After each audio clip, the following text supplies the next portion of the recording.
Hello friends, आज मैं Hubli workshop के अंतर्गत कंडक्ट करवाए गए जूनियर इंजीनियर के पेपर्स के सॉल्यूशन देखेंगे।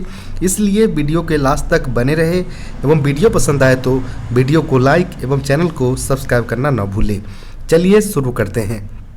सबसे पहले देखेंगे कि यह पेपर साउथ वेस्टर्न रेलवे के अंतर्गत जो हुबली वर्कशॉप आते हैं वहाँ पर ये पेपर जूनियर इंजीनियर पोस्ट के लिए कंडक्ट करवाया गया था, जो कि 25% प्रमोशनल कोटा के अंतर्गत हुआ था। अगर बात करें एग्ज़ाम डेट की तो 10 मार्च 2023 को पेपर कंडक्ट करवाए गए थे। अगर बात करें इस पेपर में नंबर ऑफ क्वेश्चंस का, टोटल कैंडिडेट से 110 प्रश्न पूछे गए थे, जिसमें कैंडिडेट को केवल और केवल 100 प्रश्न का जवाब देना था, जिसके लिए जो कैंडिडेट को टाइम अलॉट किए गए थे वह पूरे 2 घंटे का समय दिया गया था। साथ ही साथ इस पेपर में जो नेगेटिव मार्किंग का प्रावधान था वह इस पेपर में देखने को नहीं मिला, यानी इस पेपर के अंतर्गत कोई भी नेगेटिव मार्किंग नहीं रखा गया था। आगे चलिए देखते हैं कि इस पेपर के अंतर्गत कौन कौन से प्रश्न पूछे गए थे। यहाँ पर पहले प्रश्न की बात करें तो पूछे गए हैं विस्कोसिटी इज मेजर्ड इन, यानी जो विस्कोसिटी यानी श्यानता जो मापा जाता है वो कैसे मापा जाता है। तो सबसे पहले आप जान लें कि जो हमारे जो गैसियस जो गैस मैटर होते हैं और लिक्विड होते हैं, इनके बीच जो डिफरेंस लेयर जो होते हैं, उन डिफरेंस लेयर के बीच जो रिलेटिव मोशंस होते हैं, इनका जो विरोध करने का काम करता है उसे हम विस्कस फोर्स के तौर पर हम जानते हैं। और ये जो होने की जो प्रॉपर्टी होता है वो उसको हम विस्कोसिटी के तौर पर जानते हैं, जो कि डिफरेंट जो हमारे लिक्विड्स हो या जो हमारे गैसेस में जो होते हैं, डिफरेंट लेयर्स के बीच जो रिलेटिव मोशंस के बीच जो विरोध होते हैं, इसे हम विस्कस फोर्स बोलते हैं। और यह होने की जो प्रोबेबिलिटी होती है वो हमें विस्कोसिटी कहलाते हैं। और इसको जो मापा जाता है वो हम पॉइज में मापते हैं। तो यहाँ पर जो सही उत्तर होगा वो ऑप्शन नंबर ए इसका सही उत्तर हो जाएगा, पॉइज। नेक्स्ट प्रश्न की बात करें यहाँ पर तो नेक्स्ट प्रश्न पूछे गए हैं emulsion is the blend of, यानी इमल्सन किसका मिश्रण है वो यहाँ पर पूछा गया है। तो सिंपली आप यह जानें कि सबसे पहले कि इमल्सन होता क्या है। तो इमल्सन ऐसा लिक्विड जो है जो नॉर्मली कोई भी हम लिक्विड्स को मिक्स करके नहीं तैयार कर सकते हैं, उसको तैयार करने के लिए हम जो प्रोसेस यूज में लेते हैं उसे हम इमल्सन के तौर पर जानते हैं। जैसे कोई हम अगर बात करें कि जैसे हमें वाटर एंड ऑयल्स को अगर जैसे हमें कंबाइन करना हो तो सिंपली आप नॉर्मली आप कंबाइन नहीं कर सकते हैं, लेकिन हम इमल्सिफिकेशन जो प्रोसेस होता है इसके माध्यम से हम इसमें हम मिक्स कर सकते हैं। तो यहाँ पर जो हमारा सही उत्तर होगा वो ऑप्शन नंबर ए इसका सही उत्तर हो जाएगा, वाटर एंड ऑयल।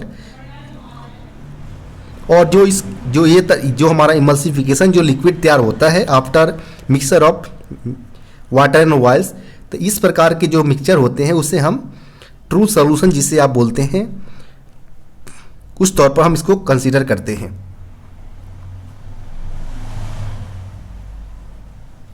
नेक्स्ट यहाँ प्रश्न है bristles of paint brush is prepared from, यानी जो पेंट ब्रश की जो ब्रिस्टीज जो होते हैं उसको तैयार जो किया जाता है कौन से मटेरियल का यूज में किया जाता है। तो सिंपली जो ब्रिस्टीज जो होते हैं पेंट ब्रश का वह नॉर्मली एक नेचुरल हेयर से तैयार किया जाता है, एक सिंथेटिक हेयर के माध्यम से तैयार किए जाते हैं।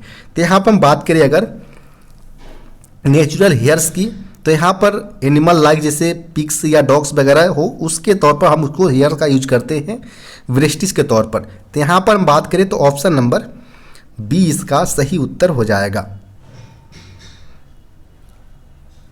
नेक्स्ट यहाँ पर प्रश्न है to prevent acidic corrosion on metal paint used is, यानी यहाँ पर बोला गया है कि मेटल्स पर जो एसिडिक क्रोजन आते हैं उसको प्रिवेंट करने के लिए जो हम पेंट यूज में लेते हैं वो किस प्रकार का पेंट होता है। तो सिंपली जो हम पेंट यूज में लेते हैं ताकि कोई भी मेटल एसिडिक क्रोजन से प्रिवेंट कर सके, इसमें हम सिंपली क्लोरीनेटेड जो रबर बेस्ड जो पेंट होता है इसका प्रयोग हम करते हैं।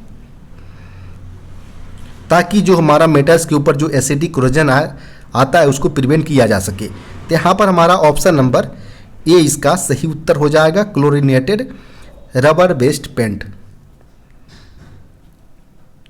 नेक्स्ट यहाँ प्रश्न है, labelling boards are used for, यानी जो लेबलिंग बोर्ड्स का प्रयोग हम करते हैं वो किसके लिए करते हैं। तो सिंपली जो हमारा मशीन्स वगैरह जो होता है उसको हार्ट जो होता है उसको हार्ट को एडजस्ट करने के लिए हम लेबलिंग बोर्ड्स का प्रयोग करते हैं। तो यहाँ पर ऑप्शन नंबर बी इसका सही उत्तर हो जाएगा, adjusting the height of the machine. Next यहाँ पर प्रश्न है, the bull gear wheel is driven dash, यानी जो बुल गियर व्हील्स होते हैं वो ड्राइवेंस किए जाते हैं किसके माध्यम से। तो हम यहाँ पर बात करें जैसे कोई हमारा लोकोमोटिव्स वगैरह में जो हमारा एक ट्रैक्शन मोटर लगे होते हैं, ट्रैक्शन मोटर्स का में एक पिनियन होता है और पिनियन के माध्यम से ही जो हमारा एक्सल पर जो शाफ्ट लगे होते हैं जो हमारा उनको मूवमेंट कराते हैं। तो यहाँ पर हमसे पूछा गया कि जो बुल गियर्स जो व्हील्स होते हैं उसको ड्राइवन किया जाता है किसके माध्यम से, तो बाय पिनियन इसका सही उत्तर हो जाएगा। तो जिसमें हम बात करें अगर यह हमारा ड्राइविंग पार्ट्स हो जाएगा और जिसको रन किए जाते हैं उसको ड्राइविंग गियर्स बोलते हैं।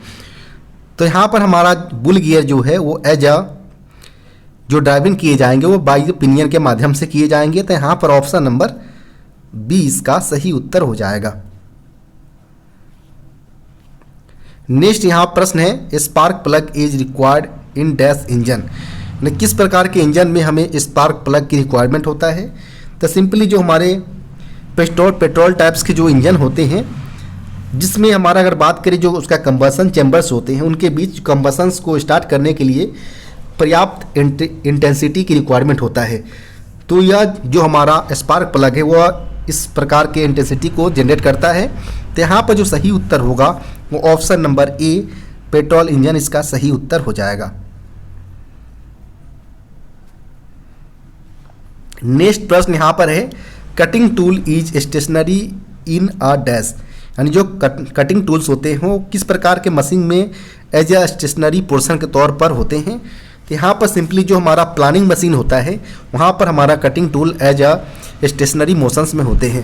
तो यहाँ पर हमारा जो सही उत्तर होगा वो option number D planning machine इसका सही उत्तर हो जाएगा। नेक्स्ट प्रश्न यहाँ पर है, the distance between two consecutive threads is called, यानी दो लगातार कॉन्सेक्यूटिव थ्रेड्स के बीच के जो डिस्टेंसेज होते हैं उसे हम किस तौर पर जानते हैं।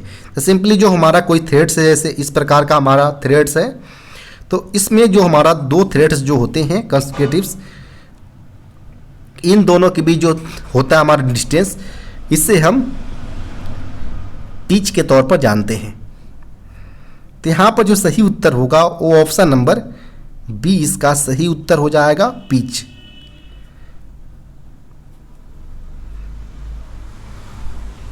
नेक्स्ट यहाँ प्रश्न है, 1 micron is equal to dash mm, यानी 1 माइक्रोन जो है वो कितने mm के बराबर होगा। तो सिंपली जो हमारा 1 माइक्रोन होता है हमारा वह 1/1000 mm के इक्वल होता है। तो यहाँ पर सिंपली जब हम इसको निकालेंगे तो 0.2 टाइम 0.1 mm निकल कर आएगा, यानी 1 माइक्रोन जो है वह 0.001 mm के इक्वल होता है। तो यहाँ पर जो सही उत्तर होगा वह ऑप्शन नंबर बी इसका सही उत्तर हो जाएगा।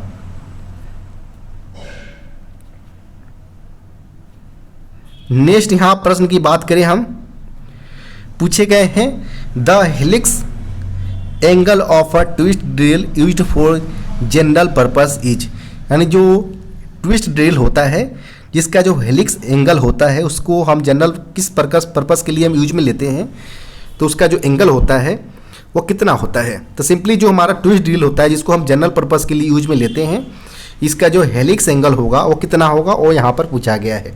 तो सिंपली हम बात करें अगर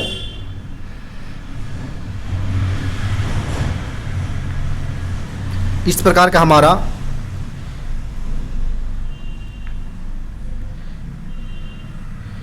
ट्विस्ट, जो हमारा ट्विस्ट डील बनता है, इस प्रकार का हमारा इसका फ्रंट वाले फेस होते हैं। जिसमें हम बात करें कि जो एक हमारा हॉरिजॉन्टल लाइन या जो यह लाइन बनता है, यह दोनों के लाइन के बीच जो हमारा एंगल का फॉर्मेशन होता है, इन दो लाइनों के बीच, यही हमारा हेलिक्स एंगल कहलाता है। और यही जो हेलिक्स एंगल है हमारा, हेलिक्स एंगल, वह हमारा लगभग 30 से लेकर 45 डिग्री के बीच के रेंज में होते हैं, जिसका प्रयोग हम जनरल पर्पस के लिए यूज में लेते हैं। तो यहाँ पर जो सही उत्तर होगा वो ऑप्शन नंबर सी यहाँ पर सही उत्तर हो जाएगा, 30 to 45 डिग्री।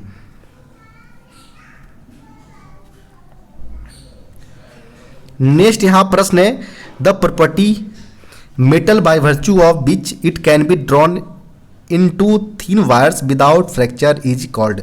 यहाँ पर बोला गया कि मेटल का कौन सा गुण जिसके माध्यम से हम उसे थिन वायर्स में ड्रॉ कर सकते हैं बिना किसी फ्रैक्चर्स के, यानी बिना किसी जो उसमें फ्रैक्चर्स वगैरह होते हैं, रुकावट होते हैं, उनको बिना इग्नोर किए हुए हम एक थिन वायर के रूप में विड्रॉ कर सकते हैं। वह मेटल का कौन सा गुण कहलाता है? तो सिंपली जब हमें कोई भी मटेरियल्स को अगर हमें थिन वायर्स में अगर कन्वर्ट करना है तो यह मटेरियल का जो डक्टिलिटी होता है, डक्टिलिटी, जिसे हम हिंदी फॉर्म में तन्यता बोलते हैं, यही मेटल का वैसा प्रॉपर्टी होता है जिसमें हम मटेरियल को थिन वायर्स के रूप में हम इसमें कन्वर्ट कर सकते हैं। और वहीं अगर बात करें यहाँ पर डक्टिलिटी जो है वो हमारा वायर्स के लिए होता है। वहीं अगर आपसे पूछा जाता कि कोई भी मटेरियल्स हमारा अगर शीट्स में अगर स्प्रेड करना हो तो इसमें हमारा मेलिएबिलिटी जो होता है, मेलिएबिलिटी यानी आघात वर्धीयता, इसके माध्यम से हम किसी भी मटेरियल को एज अ शीट्स के फॉर्म में हम कन्वर्ट कर सकते हैं। तो इसको भी आप याद रखें। तो यहाँ पर केवल हमसे पूछा गया था थिन वायर्स में कन्वर्ट करने के लिए, तो डक्टिलिटी, तन्यता, ऑप्शन नंबर बी यहाँ पर सही उत्तर हो जाएगा।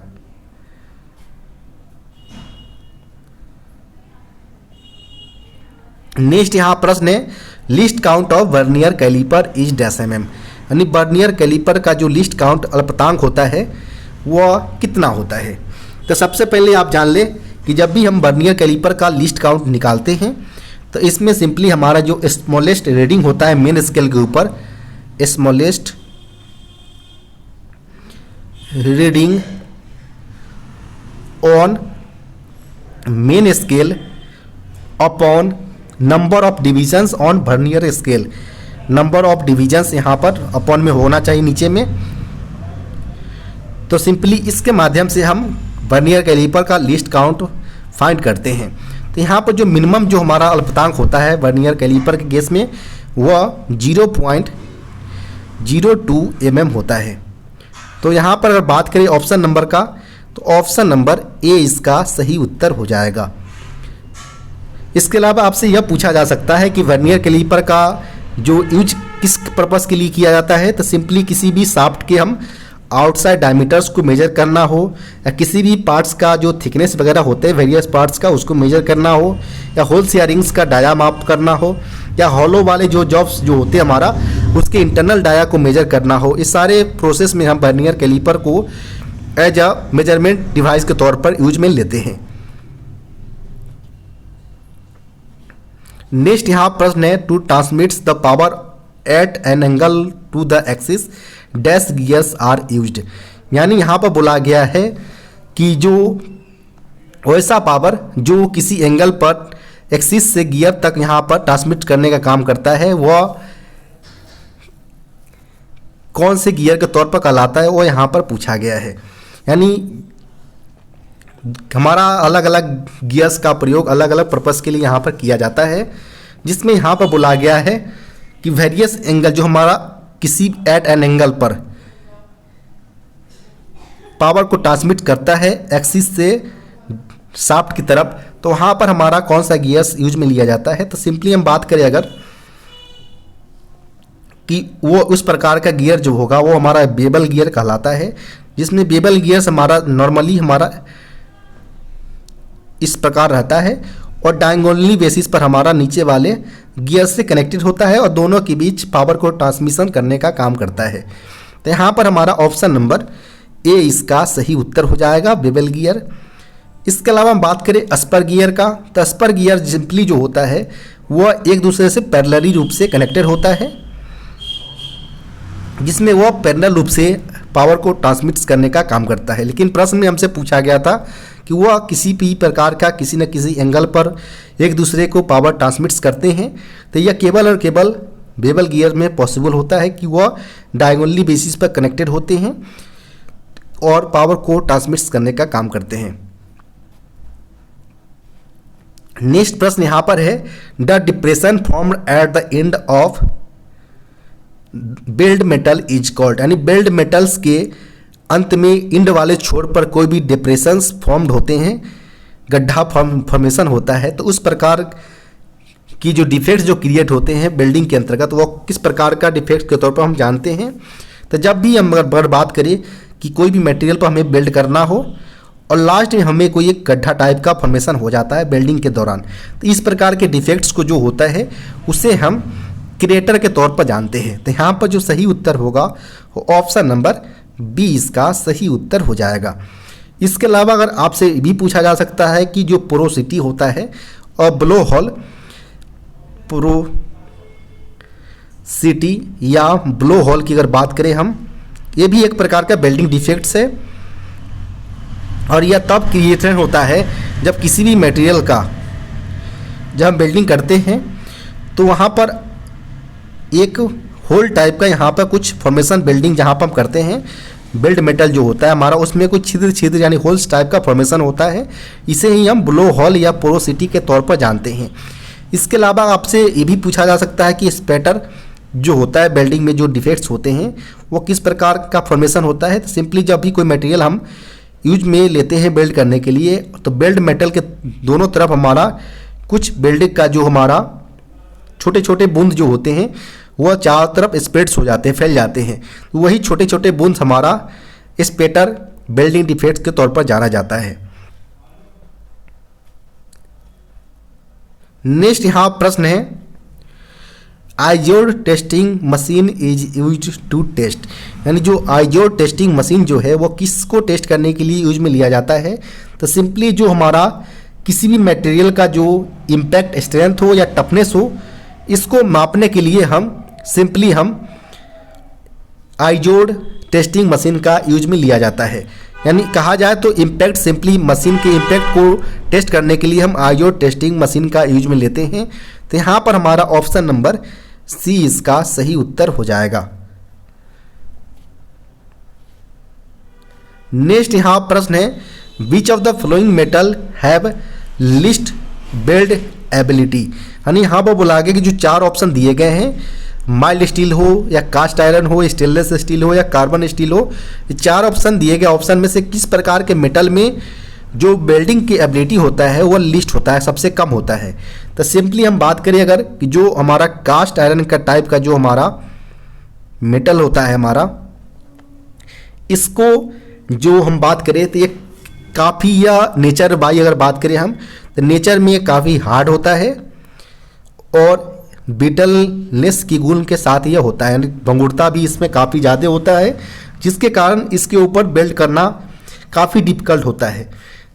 और इसकी अगर बात करें हार्डनेस रेंज की, तो इसका जो हार्डनेस रेंज होता है वो लगभग 400 से लेकर 500 BHN के इक्वल होता है, जिस कारण इसमें जो अगर बात करें तो हार्डनेस और ब्रिटलनेस की भंगुरता के कारण ही इस पर इसका जो बिल्ड एबिलिटी हो काफ़ी कम होता है, क्योंकि इस पर बिल्ड करना काफ़ी डिफ़िकल्ट काम होता है।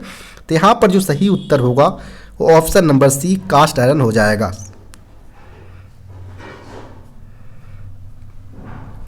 नेक्स्ट प्रश्न यहाँ पर बात करें हम, the temperature of arc from between job and electrode is, यानी यहाँ पर बोला है कि कोई जॉब मटेरियल हो और इलेक्ट्रोड के बीच जो आर्क का टेम्परेचर जो फॉर्म होता है वो कितने डिग्री सेल्सियस होता है। तो सिंपली हम बात करें अगर कि कोई मटेरियल हमारा है और कोई आर्क है, इन दोनों के बीच अगर जब वेल्डिंग करते हैं तो जो टेम्परेचर का फॉर्मेशन होता है वो अप्रॉक्स 3400 डिग्री सेल्सियस के इक्वल होता है, जिस कारण मटेरियल को या पिघलाकर एक दूसरे से कनेक्ट करने का काम करता है। तो यहाँ पर ऑप्शन नंबर ए इसका सही उत्तर हो जाएगा। नेक्स्ट प्रश्न यहां पर है the causes of spatter are, यानी स्पैटर का कॉज क्या हो सकता है, जो बिल्डिंग डिफेक्ट्स के अंतर्गत जो स्पैटर डिफेक्ट्स जो होते हैं इसका कारण क्या हो सकता है। तो सिंपली जो भी कोई मटेरियल हो जिसमें हम बिल्ड करते हैं, बिल्ड मटेरियल के दोनों तरफ हमारा कुछ छोटे छोटे बूंद का जो स्पेड्स होते हैं, यही स्पेड्स वाले पार्ट हमारा स्पैटर के तौर पर जाना जाता है।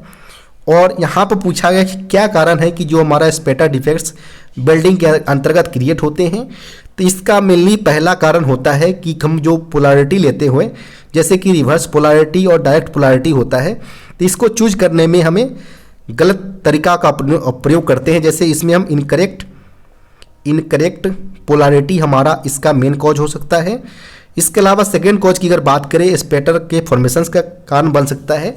इसमें हमारा आर्क लेंथ है, आर्क लेंथ इसका अनइवन होना, अनइवन मतलब कम या ज़्यादा हो जाने की केस में भी हमारा स्पैटर बनने का चांस रहता है। इसके अलावा हम बात करें कि जो हम इलेक्ट्रोड यूज में लेते हैं, वह इलेक्ट्रोड या तो मॉइस्चर से लिप्त हो, अफेक्टेड हो, तो उस केस में भी स्पैटर बनने का चांस रहता है। इसके अलावा मेन जो कॉज होता है स्पैटर बनने का बेल्ट के अंतर्गत, वह हाई करंट जो होता है too high current setting, high current setting के कारण भी यह स्पैटर बनने का चांस होता है। तो यहाँ पर हमारा जो सही उत्तर होगा as per option high current इसका सही उत्तर हो जाएगा, जो कि ऑप्शन नंबर ए में दिया गया है। तो यहाँ पर ऑप्शन नंबर ए इसका सही उत्तर हो जाएगा, हाई करंट सेटिंग। नेक्स्ट यहाँ प्रश्न है बीच ऑफ द फॉलोइंग मेटल और alloy has the highest melting points, यानी यहाँ पर बोला है कि जो चार ऑप्शन दिए गए हैं मेटल और एलॉयज का, इसमें से किसके पास हाईएस्ट मेल्टिंग पॉइंट्स है। तो यहाँ पर सिंपली मेल्टिंग पॉइंट की अगर बात करें तो ऐसा टेम्परेचर जिस पर कोई सॉलिड लिक्विड तौर पर कन्वर्ट होते हैं, वो उसे हम मेल्टिंग पॉइंट्स के तौर पर बोला जाता है। और चार ऑप्शन की अगर बात करें हम, तो कॉपर का जो मेल्टिंग पॉइंट्स होता है वो 1084 डिग्री सेल्सियस यहाँ पर होता है हमारा कॉपर का मेल्टिंग पॉइंट्स। इसके अलावा हम बात करें ब्रॉन्ज का, तो ब्रॉन्ज का मेल्टिंग पॉइंट्स होता है 915 डिग्री सेल्सियस। इसके अलावा हम बात करें एल्युमिनियम का मेल्टिंग पॉइंट्स का, तो यह 660 डिग्री सेल्सियस होता है। वहीं अगर ब्रास की अगर बात करें हम, यह एक एलॉय के तौर पर लिया जाता है, तो इसका जो मेल्टिंग पॉइंट होता है वह 930 डिग्री 30 सेल्सियस होता है यहाँ पर इसका मेल्टिंग पॉइंट्स। प्रश्न के अनुसार हाईएस्ट मेल्टिंग पॉइंट पूछा गया था, या तो वो मेटल हो या एलॉय हो, कोई भी हो, लेकिन हाईएस्ट मेल्टिंग पॉइंट्स होना चाहिए। तो यहाँ पर चारों ऑप्शन के अनुसार देखा जाए तो कॉपर का मेल्टिंग पॉइंट जो है वो हाईएस्ट होता है, 1084 डिग्री सेल्सियस यहाँ पर होता है। तो यहाँ पर ऑप्शन नंबर जो होगा वो ऑप्शन नंबर डी इसका सही उत्तर हो जाएगा। नेक्स्ट यहाँ प्रश्न है the electrode means for argon arc welding is made of, यानी यहाँ पर बोला गया है कि जो आर्गन आर्क बेल्डिंग के लिए जो इलेक्ट्रोड का मतलब होता है वो क्या होता है, किसका बना होता है, वो यहाँ पर पूछा गया है। तो सिंपली जो आर्गन आर्क बेल्डिंग में जो इलेक्ट्रोड होता है वह सिंपली टंगस्टन का बना होता है, जो कि अगर बात करें हम तो प्योर मेटल होते हैं, जिसका हाईएस्ट अगर बात करें तो टंगस्टन के पास हाईएस्ट मेल्टिंग पॉइंट्स होते हैं। तो यहाँ पर हमारा अगर ऑप्शन नंबर की अगर बात करें तो ऑप्शन नंबर सी इसका सही उत्तर हो जाएगा।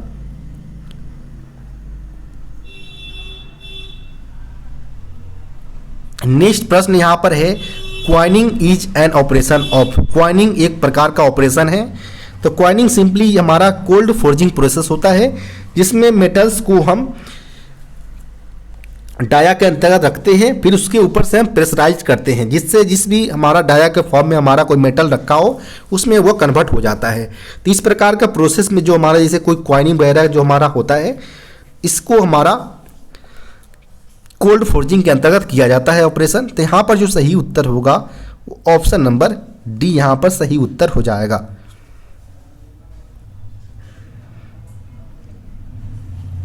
नेक्स्ट यहाँ प्रश्न है ये 50 tons press implies that the, यानी एक 50 टन जो प्रेशर वो एम्प्लॉयज करता है।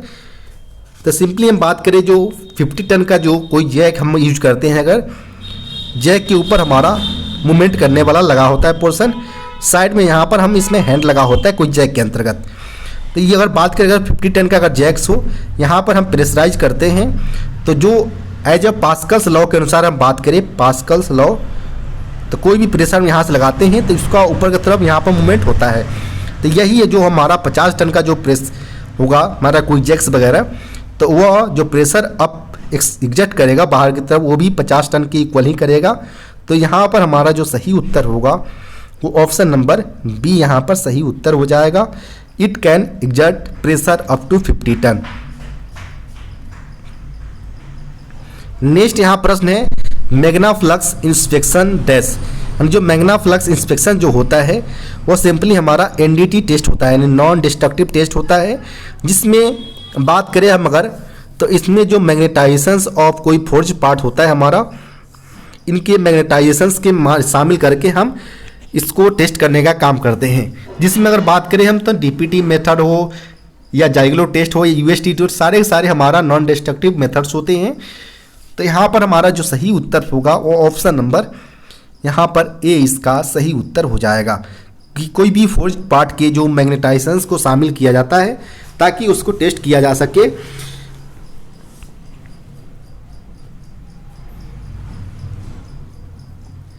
नेक्स्ट यहाँ पर प्रश्न पूछे गए हैं the measure of the capacity of a material to absorb the total energy develop in service is called. यानी यहाँ पर बोला गया है कि कोई मटेरियल्स की कैपेसिटी जिसमें वो टोटल एनर्जी को डेवलप किया जाता है, एब्जॉर्ब किया जाता है सर्विस के दौरान, तो इसमें हम बात करें अगर तो वो किस प्रकार का जो मेजर्स है वो क्या कहलाता है। तो सिंपली हम बात करें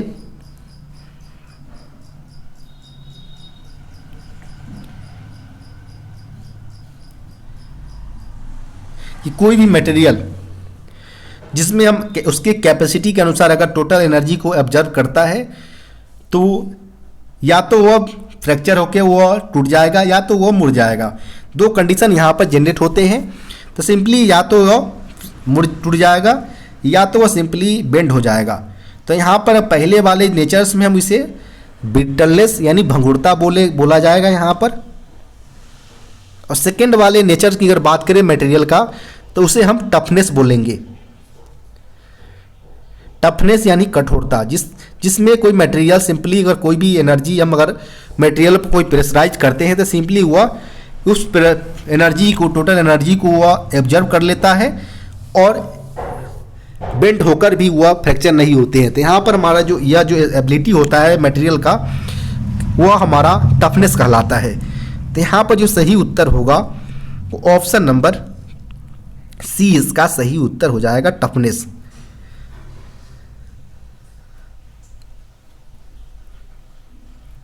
नेक्स्ट प्रश्न यहाँ पर है the different type of fuels used in furnace are. यानी फर्नेस में जो डिफरेंट टाइप्स के फ्यूल्स जो यूज में लिए जाते हैं वो कौन कौन से होते हैं।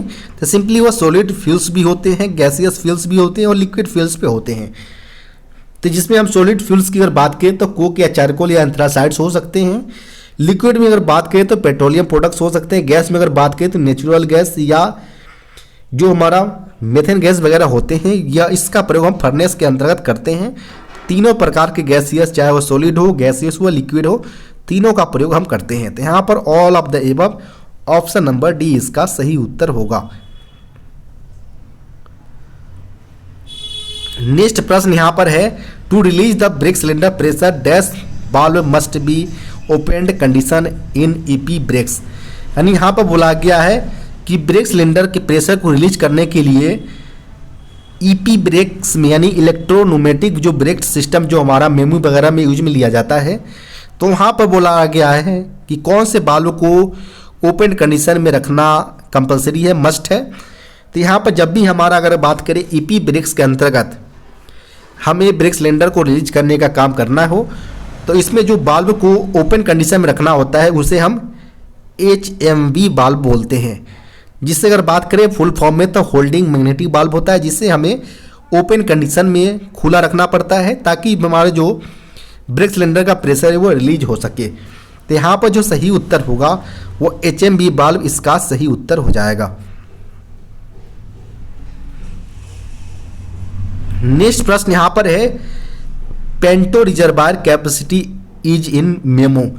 मेमो के अंतर्गत जो हमारा पेंटो रिजर्वायर का जो कैपेसिटी होता है वो कितने लीटर का होता है? तो सिंपली वो 60 लीटर का होता है। यहाँ पर ऑप्शन नंबर जो होगा वो ऑप्शन नंबर ए इसका सही उत्तर हो जाएगा। नेक्स्ट प्रश्न यहाँ पर है, द IMS स्टैंड्स फॉर। नहीं, IMS का अर्थ क्या होता है? तो सिंपली जो IMS होता है वो इंटीग्रेटेड मैनेजमेंट सिस्टम होता है। यहाँ पर ऑप्शन नंबर डी इसका सही उत्तर हो जाएगा। नेक्स्ट प्रश्न यहाँ पर पूछे गए हैं, ISO stands for ENMS। ENMS के लिए जो ISO स्टैंडर्ड जो बताया गया है वो कौन सा है? तो सिंपली हम बात करें अगर ISO यानी इंटरनेशनल स्टैंडर्ड ऑर्गेनाइजेशन जो होता है हमारा, वह अलग अलग काम के लिए अपना ISO जारी करता है अलग अलग पर्पस के लिए, जिसमें यहाँ पर बोला गया है कि ENMS की अगर बात करें तो सिंपली एनर्जी मैनेजमेंट सिस्टम होता है। एनर्जी मैनेजमेंट सिस्टम होता है ENMS का फुल फॉर्म, जिसके लिए जो ISO स्टैंडर्ड जारी किया जाता है वह ISO 5001 जारी किया जाता है, यहाँ पर 5001, जिसके माध्यम से हम ENMS का इसमें यूज में लेते हैं। तो यहाँ पर जो सही उत्तर होगा वो ऑप्शन नंबर ए इसका सही उत्तर हो जाएगा। इसके अलावा जो बार बार रिपीट होते हैं एग्जाम के अंतर्गत ISO 45001, जिसमें हमारा OHSAS से रिलेटेड है यानी occupational health safety management system से। इसके अलावा ISO 14001 जो रिलेट करता है वह सिंपली रिलेट करता है EMS से।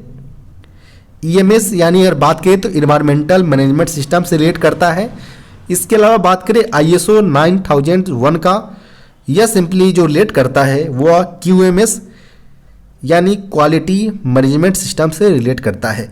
ये सारे जो ऑप्शन बताए जा रहे हैं इसको आप ध्यान रखें, यहाँ से अलग अलग पर्पस के लिए यहाँ पर प्रश्न पूछे जा सकते हैं अलग अलग ISO स्टैंडर्ड देकर।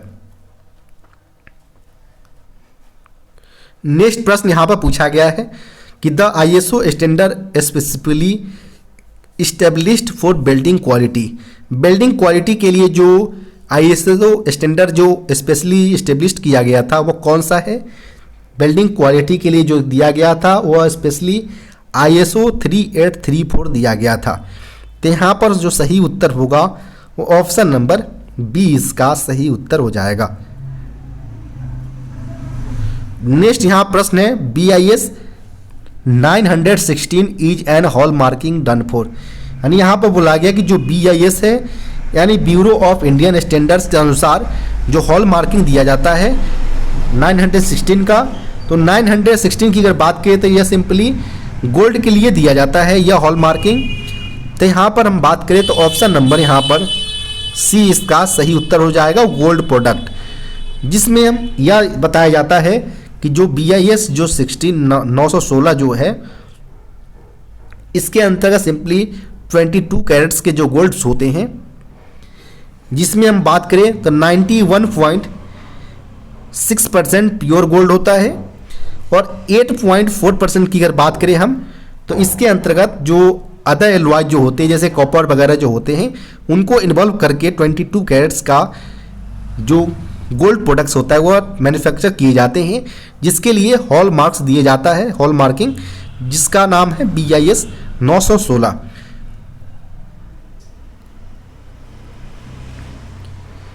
नेक्स्ट यहाँ प्रश्न है, what are the 5 phase of 5S in corrective sequence. यानी जो करेक्ट सीक्वेंस में जो 5 फेज के लिए 5S जो सीरियल दिया गया है वो किसके लिए दिया गया है?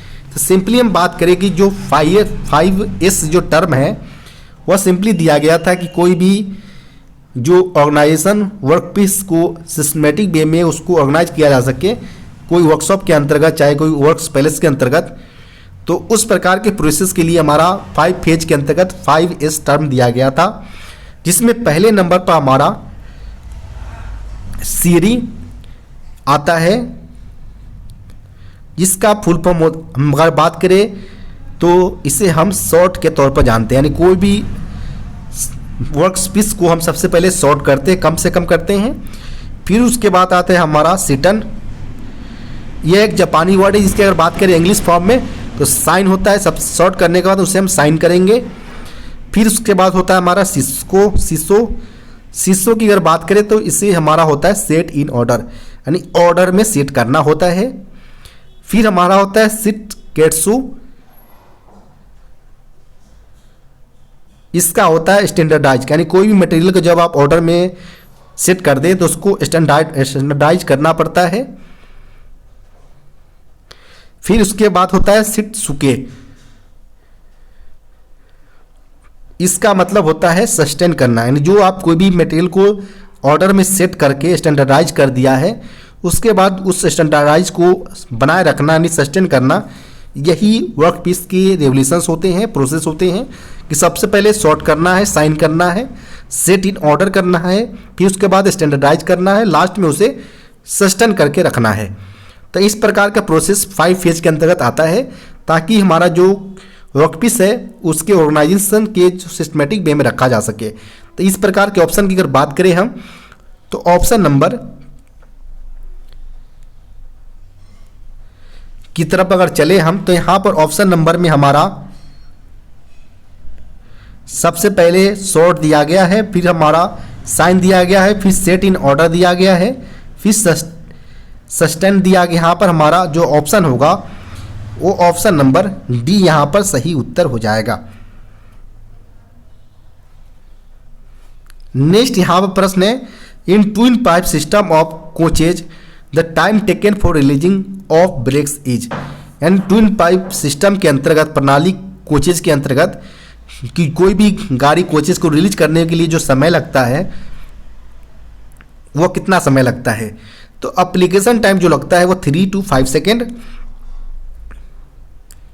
एप्लीकेशन के लिए, और रिलीजिंग के लिए 15 to 20 सेकेंड के बीच इसका रिलीजिंग टाइम होता है नॉर्मली। तो यहाँ पर हमारा रिलीजिंग टाइम पूछा गया था, तो यहाँ पर option number B 15 to 60 second, इसका 20 सेकेंड इसका सही उत्तर हो जाएगा।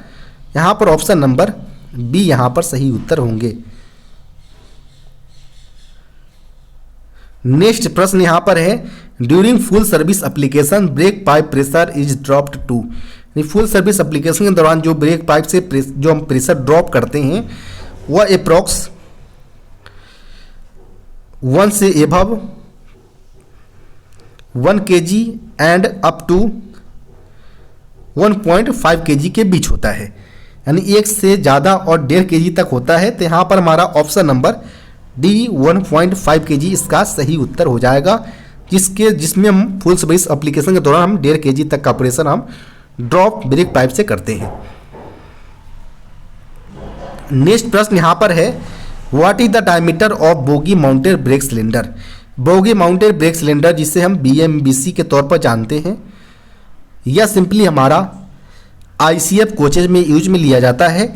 जिसका अगर बात करें ब्रेक सिलेंडर डाया का तो वह या तो इंचेज में बताया जाए तो 8 इंच, या mm में अगर बात करें तो अप्रॉक्स 203 mm की अप्रॉक्स इसका डाया होता है। तो यहाँ पर जो सही उत्तर होगा वो ऑप्शन नंबर सी इसका सही उत्तर हो जाएगा। नेक्स्ट प्रश्न यहाँ पर है, brake should not apply during insensitivity test within, यहाँ पर बुलाया गया कि ब्रेक अप्लाई नहीं होना चाहिए इनसेंसिटिविटी टेस्ट के दौरान।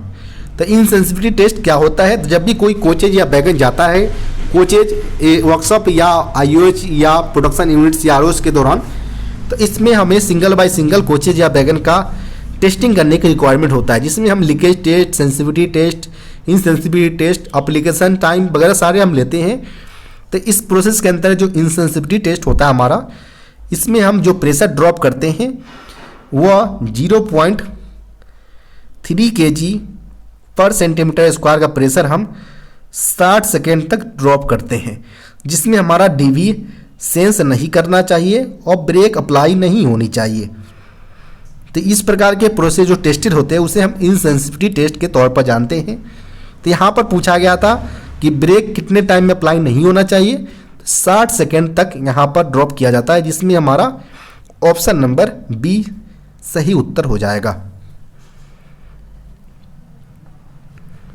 नेक्स्ट प्रश्न यहाँ पर है, during brake releasing air from brake cylinder goes to, यानी यहाँ पर बोला गया है कि रिलीजिंग दौरान जब भी हम ब्रेक रिलीज करते हैं तो जो ब्रेक सिलेंडर का प्रेशर जो निकलता है वो एटमॉस्फेयर की तरफ यहाँ पर जाते हैं। तो यहाँ पर हमारा ऑप्शन नंबर डी यहाँ पर सही उत्तर हो जाएगा।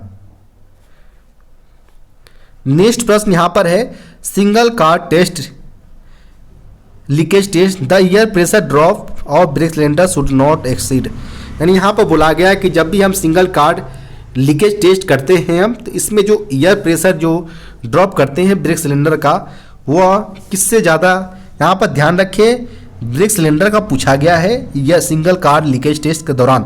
तो इसमें जो प्रेशर लीकेज जो है ड्रॉप है वह एक्सीड नहीं करना चाहिए, वह 0.1 kg पर सेंटीमीटर स्क्वायर इन 5 मिनट। ध्यान रखिए 5 मिनट में 0.1 kg पर सेंटीमीटर स्क्वायर से ज़्यादा ब्रेक सिलेंडर के अंतर्गत प्रेशर ड्रॉप नहीं होना चाहिए सिंगल कार्ड लीकेज टेस्ट के दौरान। तो यहाँ पर जो सही उत्तर होगा वह ऑप्शन नंबर डी इसका सही उत्तर हो जाएगा। नेक्स्ट प्रश्न यहाँ पर है, in air brake system brake should not apply when the rate of drop of pressure in BP is dash. यहाँ पर बोला गया है कि जो हमारा प्रेशर ड्रॉप होता है ब्रेक सिस्टम के अंतर्गत ब्रेक अप्लाई करने के लिए, तो इसमें जो रेट ऑफ प्रेशर जो ड्रॉप होता है ब्रेक पाइप के अंतर्गत वो कितना होता है। तो सिंपली हम बात करें अगर तो 0.6 kg का हमारा इसमें हमारा ब्रेक अप्लाई होना चाहिए। तो यह सिंपली हमारा सेंसिटिविटी के तौर पर जानते हैं हम, जिसमें जो हमारा प्रेशर ड्रॉप होता है और 0.6 kg का प्रेशर हमारा ड्रॉप होता है 6 सेकेंड के अंतर्गत, जिसमें हमारा डीबी सेंस करता है और ब्रेक भी अप्लाई गाड़ी के अंतर्गत होते हैं। तो यहाँ पर जो सही उत्तर होगा वो ऑप्शन नंबर ए इसका सही उत्तर हो जाएगा, 0.6 kg पर centimetre square in 6 second. Next प्रश्न यहाँ पर है, the average coefficient of friction of composite brake blocks is, यानी यहाँ पर बोला गया है कि जो कंपोजिट ब्रेक ब्लॉक्स होते हैं इनके जो फ्रिक्शंस का कोफिशिएंट का जो एवरेज यहाँ पर वैल्यू होता है वो कितना होता है। तो सिंपली हम बात करें अगर कि जो कंपोजिट ब्रेक ब्लॉक्स जितने भी होते हैं हमारा के टाइप्स के, इनका जो फ्रिक्शन कोफिशिएंट होता है एवरेज वह 0.25 होता है। यहाँ पर ऑप्शन नंबर बी इसका सही उत्तर हो जाएगा। नेक्स्ट प्रश्न यहाँ पर है, इन BMBS यानी bogie mounted brake system whole adjustment of curve pull rod to be done when wheel diameters reaches to test, यानी यहाँ पर बोला गया कि जब भी व्हील का डायमीटर कितने mm तक पहुँच जाए ताकि जो हमारा कर्व पुल रड का जो होल एडजस्टमेंट है वो हम कर सके। तो यहाँ पर हमारा जो व्हील जो रीचेज करता है वह 839 mm तक अगर पहुँच जाता है तो कर्व पुल रड में लगे जो होल एडजस्टमेंट है उससे हम एडजस्ट करने का काम करते हैं। यहाँ पर ऑप्शन नंबर ए 839 यानी 839 mm का सही उत्तर हो जाएगा। नेक्स्ट प्रश्न यहाँ पर है, पैसेंजर इमरजेंसी अलार्म बाल्ब और passenger emergency alarm signal device can be isolated by, यानी जो हमारा बाल्ब लगा है और डिवाइस लगा है इसको हम आइसोलेट करते हैं किसके माध्यम से। तो सिंपली जो हमारा बीपी का जो ब्रांच पाइप लगा होता है जहाँ पर जो आइसोलेटिंग कॉक उसके लगे होते हैं उसके माध्यम से हम आइसोलेट करते हैं। यहाँ पर ऑप्शन नंबर सी इसका सही उत्तर हो जाएगा। नेक्स्ट प्रश्न यहाँ पर है, rigid wheel base of ICA broad gauge trolley is, यानी ICA ब्रॉड गेज ट्रॉली का जो रिजिड व्हील बेस होता है वो कितना होता है। ध्यान रखें यहाँ पर ICA ब्रॉड गेज के लिए पूछा गया है।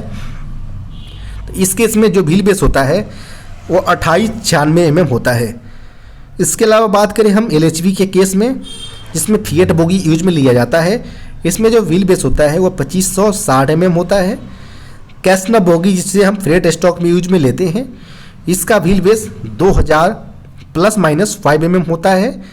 वंदे भारत की अगर बात करें हम, तो वंदे भारत में भी सिंपली मॉडिफाई करके व्हील माउंटेड हमारा डिस्क ब्रेक सिस्टम कर दिया गया है वंदे भारत के अंतर्गत, जिसका व्हील बेस होता है 2700 यानी 2700 mm होता है।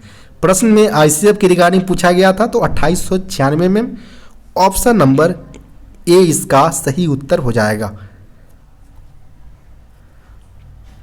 नेक्स्ट प्रश्न यहां पर है, what is the maximum permissible clearance between brake gear pin and bushes, यानी ब्रेक गियर पिन और बुशेज के बीच जो अधिकतम अनुमेय क्लियरेंस होता है वो कितना होता है। तो सिंपली इन दोनों के बीच जो क्लियरेंस होता है वह 1.5 mm होता है।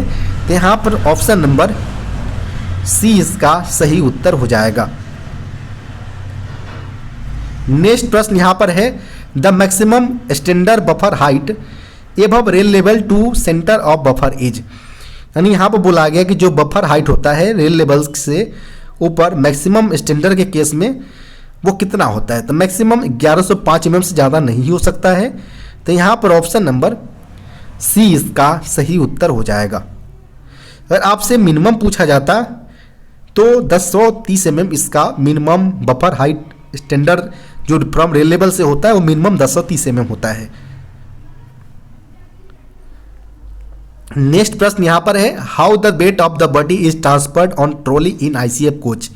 ICF कोच में जो बॉडी का जो वेट है वो ट्रॉली के ऊपर जो ट्रांसफर होते हैं वह साइड बेयर के माध्यम से होते हैं। यहां पर ऑप्शन नंबर सी इसका सही उत्तर हो जाएगा। नेक्स्ट प्रश्न यहां पर है, what is the wear limit of draw hook of root of near point of contact with the bent link. Bent link के साथ जो कांटेक्ट जो पॉइंट्स होता है रूट्स ड्रॉ हुक का, उसका जो बियर लिमिट होता है वह 13 mm होता है। यहां पर जो सही उत्तर होगा वो ऑप्शन नंबर डी इसका सही उत्तर हो जाएगा।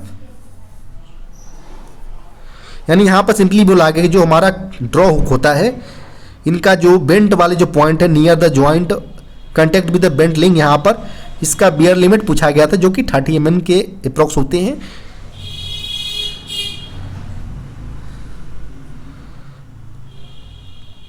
नेक्स्ट प्रश्न यहां पर है, lateral movement of wheels are controlled by, यानी व्हील्स का जो लेटरल मूवमेंट है वो किसके द्वारा कंट्रोल किया जाता है। तो यह simply axle guide, option number A इसका सही उत्तर हो जाएगा। नेक्स्ट प्रश्न यहां पर है, what is the thickness of roof seat in ICF coach. ICF coach में जो रूफ सीट का जो थिकनेस मोटाई होता है वह सिंपली 1.6 mm के अप्रॉक्स होते हैं। यहां पर ऑप्शन नंबर डी इसका सही उत्तर होगा। नेक्स्ट प्रश्न यहां पर है, what is the amount of while पर साइड बेरर इन ICF कोचेज। ICF कोचेज में जो साइड बेरर होते हैं ट्रांजम के ऊपर, तो यहाँ पर साइड बेरर में वाइल लेवल कितने अमाउंट में डाला जाता है वो यहाँ पर पूछा गया है। तो अप्रॉक्स अगर बात करें हम तो 2.5 लीटर पर साइड बेरर में हम अमाउंट में हम वाइल्स को फिल करते हैं। वहीं अगर आपसे पूछा जाता है डैशपोर्ट में 1.6 लीटर हम डैशपोर्ट में हम यूज में लेते हैं। यहाँ पर ऑप्शन नंबर सी इसका सही उत्तर हो जाएगा। नेक्स्ट प्रश्न यहाँ पर है, in released position the gap between brake blocks and wheel is, यानी रिलीज अवस्था में जो ब्रेक ब्लॉक और व्हील्स थ्रेड्स के बीच जो गैप होता है वह कितना होता है। तो वह अप्रॉक्स 5 mm के अप्रॉक्स होते हैं। यहाँ पर ऑप्शन नंबर सी इसका सही उत्तर होगा। नेक्स्ट प्रश्न यहां पर है, what is the shop renewable dimension of side bearer bearing plate. Side bearer bearing plate जो होता है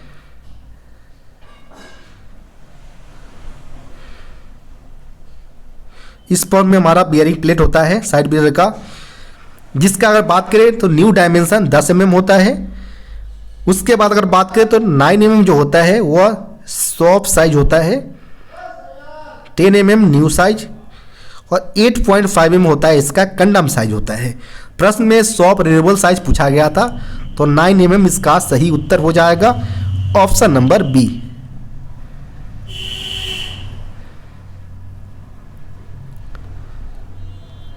नेक्स्ट प्रश्न यहां पर है, what type of roller bearing is fitted in ICF bogie wheel. यानी आईसीएफ बोगी व्हील में जो रोलर बियरिंग यूज में लिए जाते हैं वो किस प्रकार के होते हैं। तो यह सिंपली जो होते हैं वह double row self aligned spherical roller bearing का प्रयोग हम आईसीएफ बोगी के अंतर्गत करते हैं। तो यहाँ पर ऑप्शन नंबर सी इसका सही उत्तर हो जाएगा। नेक्स्ट प्रश्न यहाँ पर है, what is the colour of A group coil spring in ICF coach. ICF coach के अंतर्गत जो अलग अलग ग्रुप्स के कॉइल स्प्रिंग का यूज में लिया जाता है, तो ए ग्रुप कॉइल स्प्रिंग का कलर कोड क्या होगा वो यहाँ पर पूछा गया है। सिंपली हम बात करें कि मेनली हमारा 3 ग्रुप्स का कॉइल स्प्रिंग यूज में लिया जाता है, ए ग्रुप्स, बी ग्रुप्स, सी ग्रुप्स। ए ग्रुप्स में जो कलर कोड होता है वह येलो कलर का होता है। बी ग्रुप्स की अगर बात करें हम तो इसमें ऑक्सफोर्ड ब्लू कलर का इसमें कॉइल स्प्रिंग यूज में लिया जाता है। जबकि सी ग्रुप की अगर बात करें हम तो इसके अंतर्गत ग्रीन कलर का हमारा कॉइल स्प्रिंग यूज में लिए जाते हैं। प्रश्न में ए ग्रुप का पूछा गया था, तो yellow colour option number A इसका सही उत्तर होगा। नेक्स्ट प्रश्न यहां पर है, maximum slack take up capacity of a bogie mounted brake cylinder. यानी बीएमबीसी जो ब्रेक सिलेंडर जो है इसका मैक्सिमम स्लैग कितने कैपेसिटी तक वो ले सकता है, मैक्सिमम स्लैग वो यहाँ पर पूछा गया है। इसे हम एडजस्टमेंट कैपेसिटी भी बोलते हैं। तो पिस्टन स्ट्रोक हमारा 32 mm होता है और मैक्सिमम अगर बात करें हम पिस्टन स्ट्रोक जो होता है आईसीएफ ब्रेक सिलेंडर का वह 32 mm होता है और मैक्सिमम स्लैग की अगर बात करें हम तो वो अप्रॉक्स 305 mm के अप्रॉक्स होते हैं, जो इसका मैक्सिमम स्लैग कैपेसिटी होता है। यहाँ पर ऑप्शन नंबर डी इसका सही उत्तर हो जाएगा, 305 mm।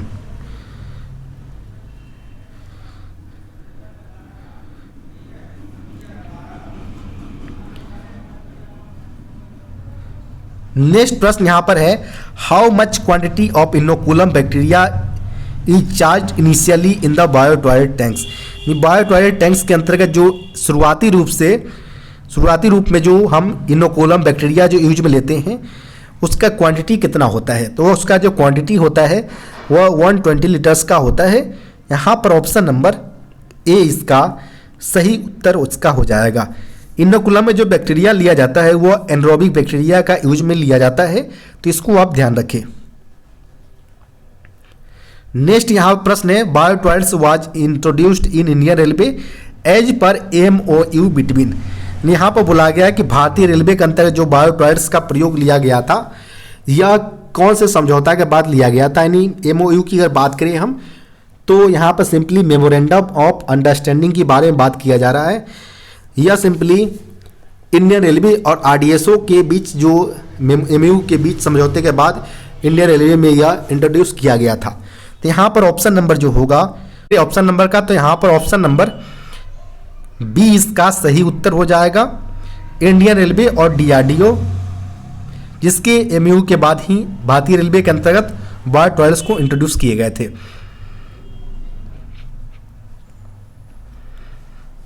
नेक्स्ट प्रश्न ये यहाँ पर बात करें अगर तो riding index of ICF coach is, यानी ICF कोच का जो राइडिंग इंडेक्स होता है वह 3.5 होता है। यहाँ पर ऑप्शन नंबर ए इसका सही उत्तर हो जाएगा। नेक्स्ट प्रश्न यहाँ पर है, frequency of soft schedule 2 is. Soft schedule 2 का जो फ्रीक्वेंसी होता है वह सिंपली 3 ईयर्स या 12 लाख किलोमीटर्स जो भी पहले हो उस बेसिस पर सॉफ्ट शेड्यूल 2 कंडक्ट किया जाता है। यहाँ पर ऑप्शन नंबर सी इसका सही उत्तर हो जाएगा।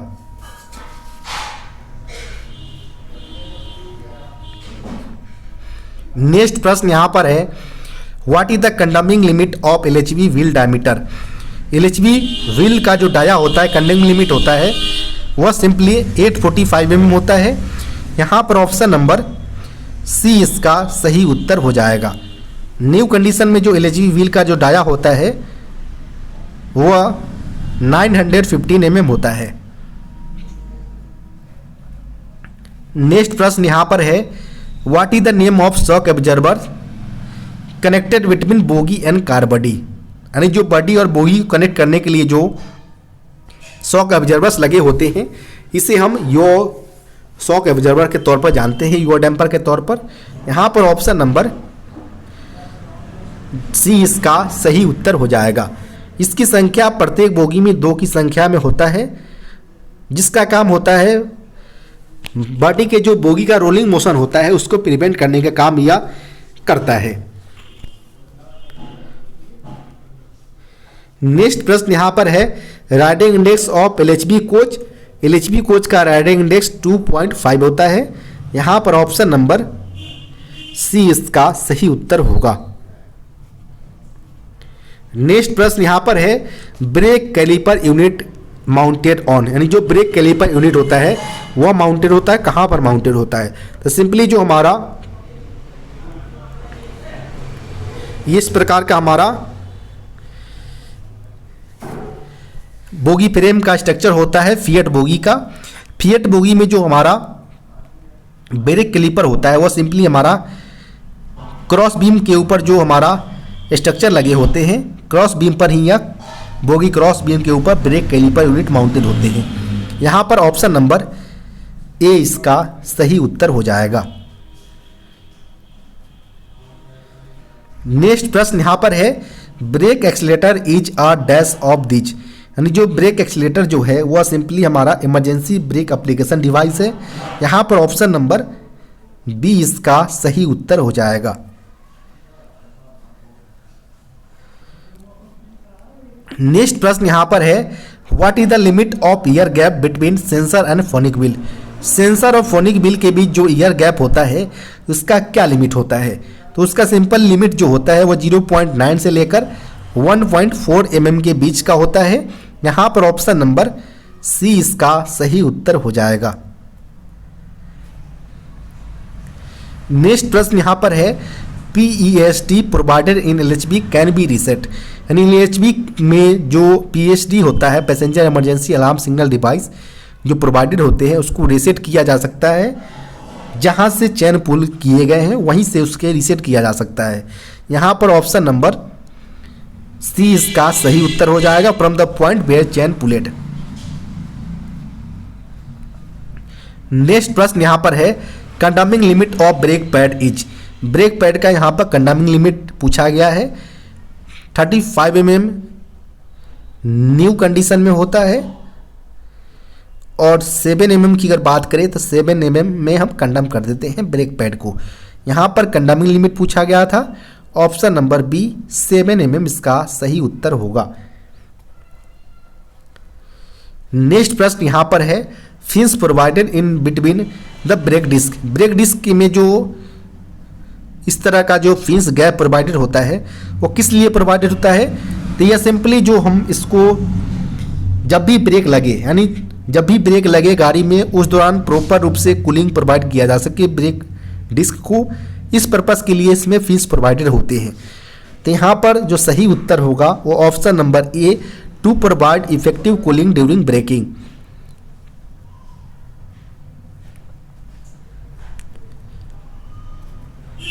नेक्स्ट प्रश्न यहाँ पर है, for maximum permissible limit of cracks in depth for primary rubber pad. Primary rubber pad के लिए जो परमिसिबल लिमिट होता है क्रैक्स का डेप्थ गहराई के लिए वो कितना mm तक होता है? तो यह सिंपली 18 mm तक होता है। यहाँ पर ऑप्शन नंबर सी इसका सही उत्तर हो जाएगा। नेक्स्ट प्रश्न यहाँ पर है, the density of DTBP be for different type of coach. यानी यहाँ पर बुलाया गया कि विभिन्न प्रकार के कोचों के लिए जो DTBPB के जो कोड्स होते हैं वह डिफरेंट टाइप के कोच के लिए क्या होता है? तो सिंपली हम बात करें अगर तो जो DTBBB जो होते हैं डिफरेंट टाइप के कोच का, वह सिंपली फर्स्ट AC हो, सेकेंड AC हो, थर्ड AC हो, या जो SCN जो कोचेज होते हैं उस हमारा 70 kg पर मीटर, जो हमारा मीटर क्यूब जो होता है हमारा, इसके इक्वल में होते हैं। तो यहाँ पर जो सही उत्तर होगा हमारा वो ऑप्शन नंबर C इसका सही उत्तर हो जाएगा, 60 kg पर मीटर क्यूब। नेक्स्ट प्रश्न यहाँ पर है, नॉन डिस्ट्रक्टिव टेस्ट इंक्लूड्स, यानी निम्नलिखित में से कौन सा परीक्षण जो नॉन डिस्ट्रक्टिव टेस्ट को इंक्लूड करता है। तो इसमें हमारा अल्ट्रासोनिक टेस्ट हो, या मैग्ना पार्टिकल टेस्ट हो, या डाई पेनिट्रेंस टेस्ट हो, या इसके अलावा बात करें हम तो जाइग्लो टेस्ट हो। ये सारे के सारे टेस्ट हमारा NDT टेस्ट के अंतर्गत यानी नॉन डिस्ट्रक्टिव टेस्ट के अंतर्गत आते हैं। यहाँ पर all of the above option number D इसका सही उत्तर होगा। नेक्स्ट प्रश्न यहां पर है, present incentive system followed in Hubli workshop. Hubli workshop के अंतर्गत वर्तमान में किस प्रकार के इंसेंटिव सिस्टम को फॉलो किए जाते हैं। तो सिंपली जो हुबली वर्कशॉप के अंतर्गत CLW यानी Chittaranjan locomotive works incentive system को वर्तमान में फॉलो किए जा रहे हैं। तो यहाँ पर ऑप्शन नंबर CA इसका सही उत्तर हो जाएगा, CLW इंसेंटिव स्कीम। इसके अंतर सिंपली जो कर्मचारी के लिए जो एक प्रिस्क्राइब टाइम लिमिट सेट किया जाता है, जिसमें अगर वो अपने टाइम को अलाउड टाइम और जो टाइम टेकन टाइम जो होते हैं इसके बीच के जो डिफरेंसेज होते हैं, जो कर्मचारी अपना खुद से टाइम को कम करके कोई मटेरियल बनाने के लिए समय लेते हैं, तो यह जो टाइम बचता है इसी टाइम के ऊपर उन्हें इंसेंटिव प्रोवाइड करवाया जाता है।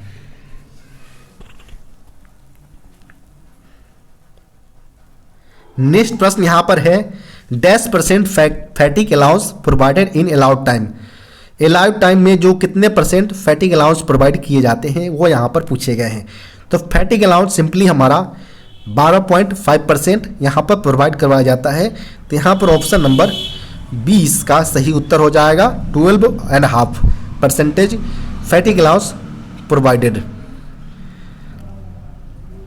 नेक्स्ट प्रश्न यहाँ पर है कि standard form used to draw stocked item. Stocked item के लिए जो स्टैंडर्ड फॉर्म यूज किया जाता है किसी मटेरियल को ड्रॉ करने के लिए, तो वह S1313 का यूज में लिया जाता है। यहाँ पर ऑप्शन नंबर B इसका सही उत्तर हो जाएगा। नॉन स्टॉक की अगर बात करें हम, तो नॉन स्टॉक के लिए S1302 का प्रयोग किया जाता है। नेक्स्ट प्रश्न यहां पर है, WGR स्टैंड्स फॉर। WGR का अर्थ होता है वर्कशॉप जनरल रजिस्टर होता है। इसमें जनरल जो वर्क से रिलेटेड जो होता है उसको इसमें मेंशन किए जाते हैं।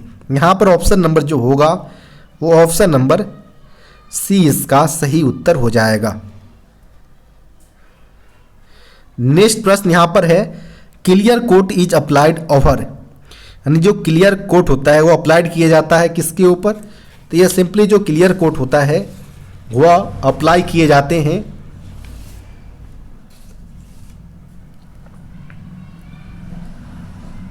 जो फाइनल फिनिश होता है पेंट कोट का, इसके ऊपर वो अप्लाई किए जाते हैं क्लियर कोट। तो यहाँ पर जो सही उत्तर होगा वह ऑप्शन नंबर D इसका सही उत्तर हो जाएगा। नेक्स्ट प्रश्न यहाँ पर है, रोलर बियरिंग आर एक्सट्रैक्टेड और डिसमाउंटेड बाय यूजिंग, यानी जो रोलर बियरिंग जो एक्सल पर माउंटेड होते हैं इसको एक्सट्रैक्टेड या डिसमाउंटेड जो किया जाता है उसके किसके माध्यम से किया जाता है। तो यह सिंपली हाइड्रोलिक डिसमाउंटिंग के माध्यम से किया जाता है। यहाँ पर ऑप्शन नंबर B इसका सही उत्तर होगा।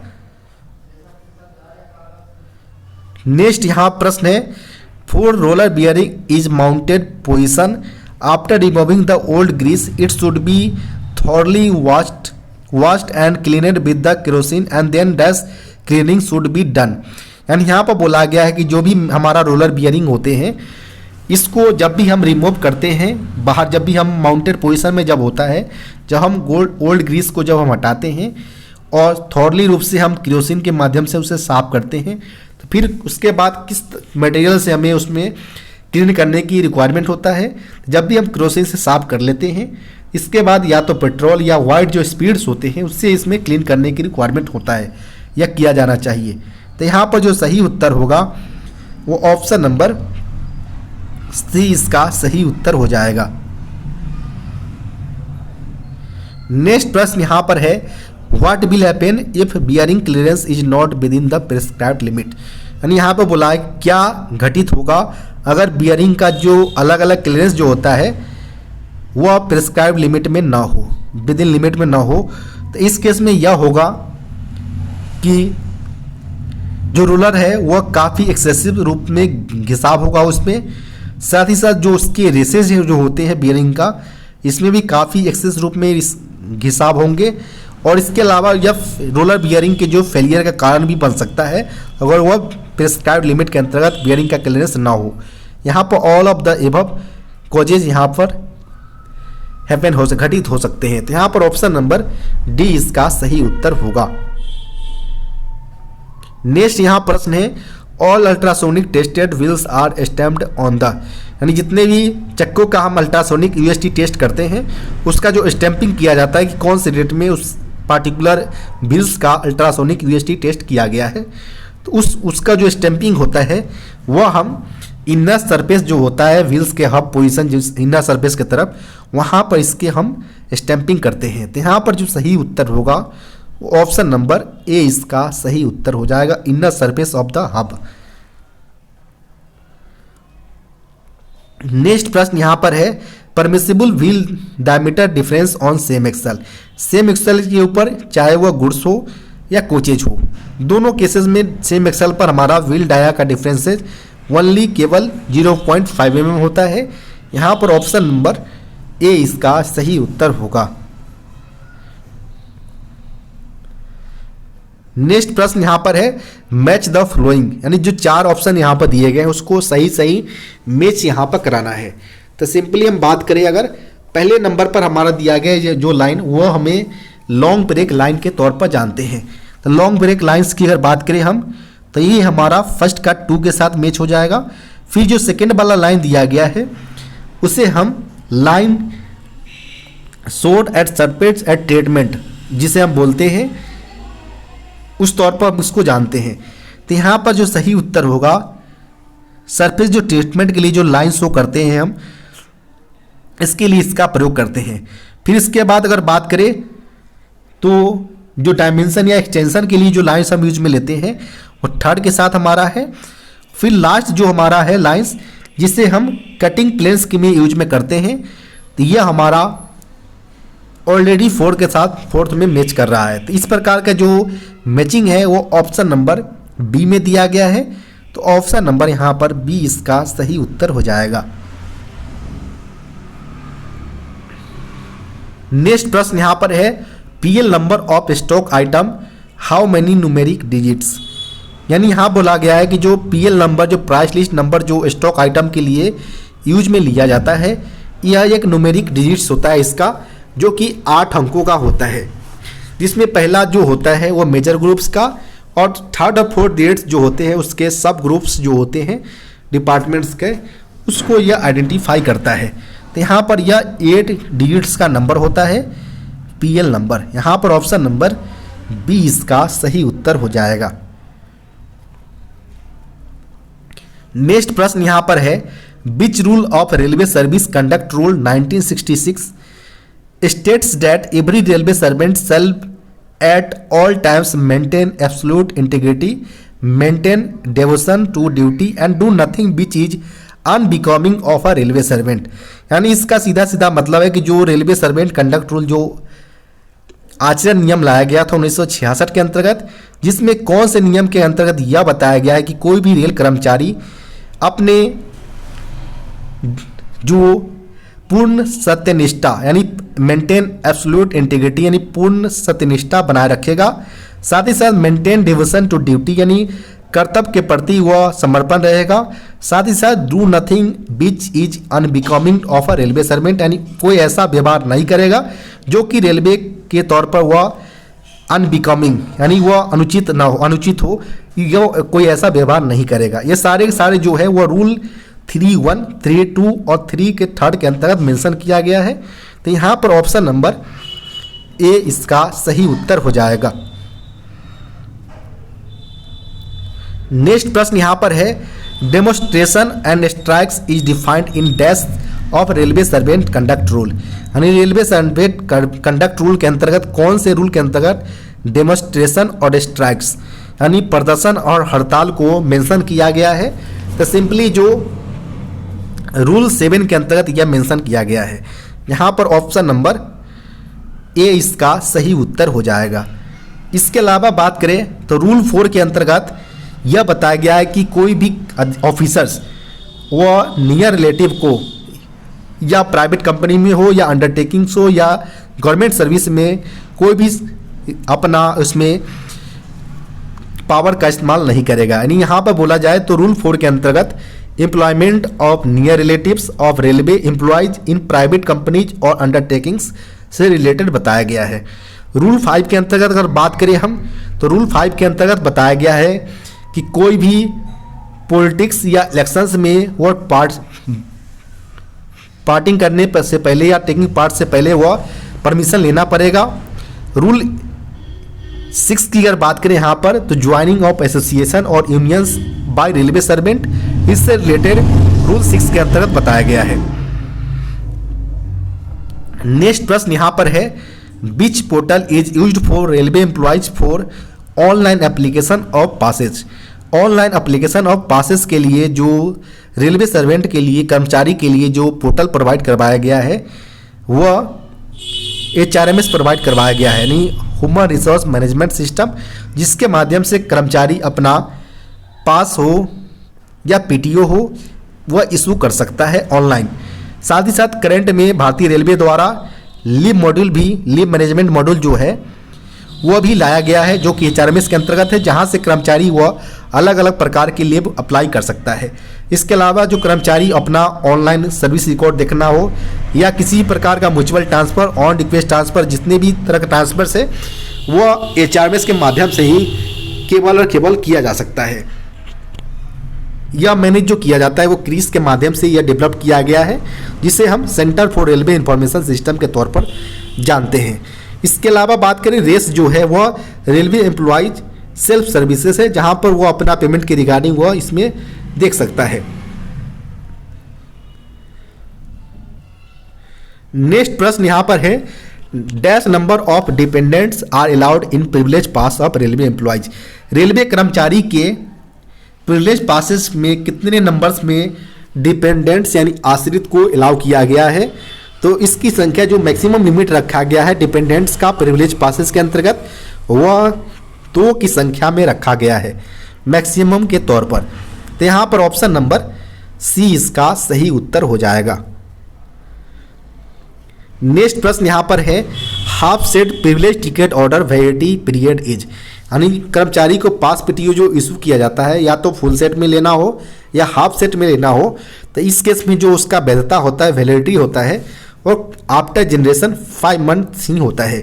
तो यहाँ पर ऑप्शन नंबर ए इसका सही उत्तर हो जाएगा।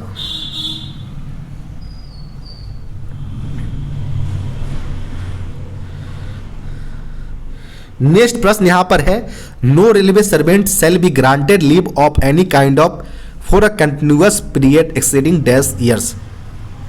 यानी यहाँ पर बोला गया है कि किसी भी कर्मचारी को किसी भी प्रकार के लीव के साथ कंबाइन करके कंटिन्यूअस जो पीरियड है वो 5 ईयर से ज़्यादा एक्सीड नहीं करना चाहिए। तो यहाँ पर जो सही उत्तर होगा वो ऑप्शन नंबर ए इसका सही उत्तर हो जाएगा। नेक्स्ट प्रश्न यहाँ पर है, ए परमानेंट और temporary railway servant shall be entitle to leave on half average pay यानी LHAP of dash days in respect of each completed year of service. यानी यहाँ पर बोला गया है कि जो कर्मचारी जो परमानेंट हो या टेम्पोररी हो रेलवे सर्वेंट का, रेलवे के अंतर्गत उनको हाफ एवरेज पे यानी LHAP प्रोवाइड करवाया जाता है। तो वो प्रत्येक वर्ष में कितने की संख्या में प्रोवाइड करवाया जाता है। तो प्रत्येक ईयर उन्हें 20 LHAP पर ईयर उनको दिया जाता है। तो यहाँ पर जो सही उत्तर होगा वो ऑप्शन नंबर ए इसका सही उत्तर हो जाएगा। नेक्स्ट प्रश्न यहाँ पर है, leave not due is debited against the dash leave he is likely to earn subsequently after resuming to duty. यानी यहाँ पर बोला गया है कि लीव नॉट ड्यू जो डेबिट किया जाता है किस प्रकार के लीव के अगेंस्ट में, ताकि वो दोबारा से जब ड्यूटी पर आए तो उसके वहाँ पर उससे डेबिट किया जा सके। तो यहाँ पर हम बात करें अगर कि लीव नॉट ड्यू जो होता है वह सिंपली LHAP के अगेंस्ट डेबिट किए जाते हैं, ताकि वो दोबारा जब ड्यूटी को ज्वाइन करे तो वहाँ से जो अर्न होगा उसका LHAP वहाँ से उसको डिडक्ट किया जा सके। यहाँ पर ऑप्शन नंबर सी इसका सही उत्तर हो जाएगा, LHAP। नेक्स्ट प्रश्न यहाँ पर है, encashment of leave on average pay up to dash days shall not exceed in entire career. यानी पूरे कार्यकाल में रेल कर्मचारी कितने दिनों का LHAP का इनकेसमेंट यानी नकदीकरण करवा सकता है, वो यहाँ पर पूछा गया है। तो यहाँ पर बात करें कि एक टाइम में कर्मचारी केवल और केवल 10 LHAP का इनकेसमेंट करा सकता है। पूरे सर्विस काल में 6 टाइम मैक्सिमम करा सकता है, जिसकी संख्या अगर बात करें तो पूरे साल में केवल और केवल 60 LHAP का वह नकदीकरण यानी इनकेसमेंट कर्मचारी करवा सकता है, जिसके लिए कंडीशन रखा गया है कि 1 इनकेसमेंट के बाद 2 ईयर्स का गैप रखना अनिवार्य है। और एक और कंडीशन रखा गया है कि कर्मचारी के खाते में 10 LHAP इनकेसमेंट के बाद मिनिमम 30 LHAP होना अनिवार्य है, अदरवाइज उनका इनकेसमेंट नहीं किया जा सकता। तो यहाँ पर अगर बात करें तो ऑप्शन नंबर बी इसका सही उत्तर हो जाएगा। पूरे सर्विस काल में 6 टाइम्स यानी 60 LHAP का इनकेसमेंट कर्मचारी करवा सकता है।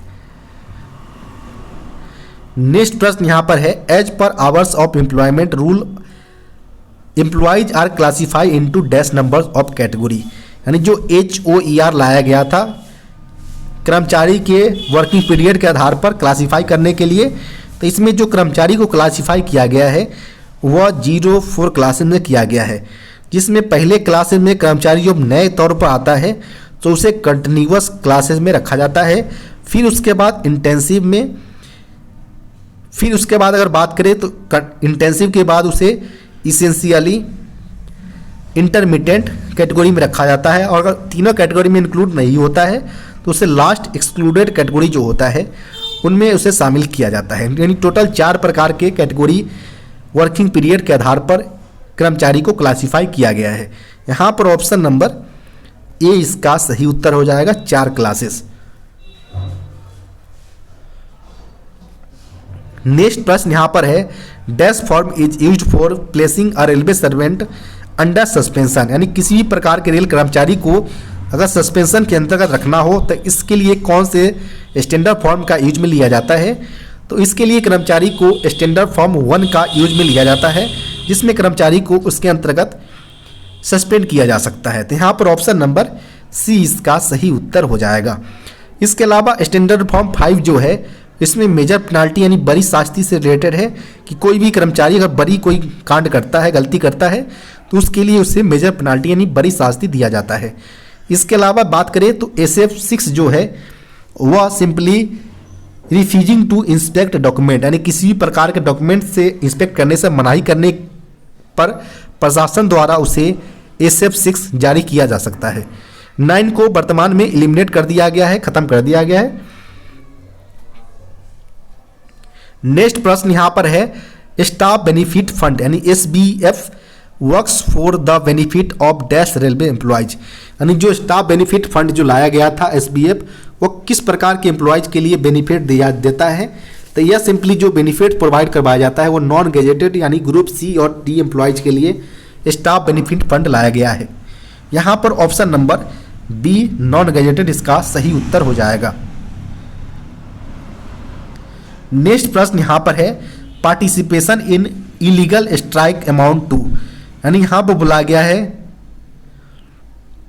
कि जो वैध हड़ताल में भाग लेने पर डैश होता है।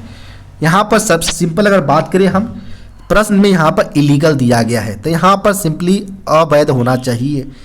अवैध हड़ताल में भाग लेने पर सिंपली आपको सर्विस में ब्रेक देखने को मिल सकता है। यहाँ पर ऑप्शन नंबर डी इसका सही उत्तर हो जाएगा। नेक्स्ट प्रश्न यहाँ पर है, employer is not liable for compensation if injury is due to dash. यानी यहाँ पर बोला गया है कि एम्प्लॉयर जो होगा वह कंपनसेशन के लिए लिएबल नहीं होगा, दायित्व उसका उत्तरदायी नहीं होगा अगर इंजरी अगर होता है, चाहे वह ड्रिंक्स या ड्रग्स के कारण हो या कोई सेफ्टी गैजेट्स के रिमूवल के साथ हुआ, फुलफिल के साथ हुआ इंजरी हुआ हो, या कोई रूल्स को डिसऑब्लिडाइंस जो होता है उसको फॉलो नहीं कर जो रूल्स वगैरह जो बनाए गए थे उसको फॉलो नहीं किया गया हो, तो उस कारण से कोई इंजरी होता है तो उसके लिए एम्प्लॉयर का कंपनसेशंस के लिए उत्तरदायित्व नहीं होंगे, लिएबल नहीं होंगे। तो यहाँ पर option number D all of the above इसका सही उत्तर होगा। नेक्स्ट प्रश्न यहाँ पर है, MNP program is budgeted under, यानी जो मशीनरी एवं प्लांट जो प्रोग्राम होता है उसे बजटेड किया जाता है प्लान हेड 41 के अंतर्गत। यहाँ पर ऑप्शन नंबर बी इसका सही उत्तर हो जाएगा। प्लान हेड 21 जो है वो आरएसपी यानी रोलिंग स्टॉक प्रोग्राम से रिलेटेड है। प्लान हेड 42 जो है वो वर्कशॉप एंड प्रोडक्शन यूनिट से रिलेटेड है।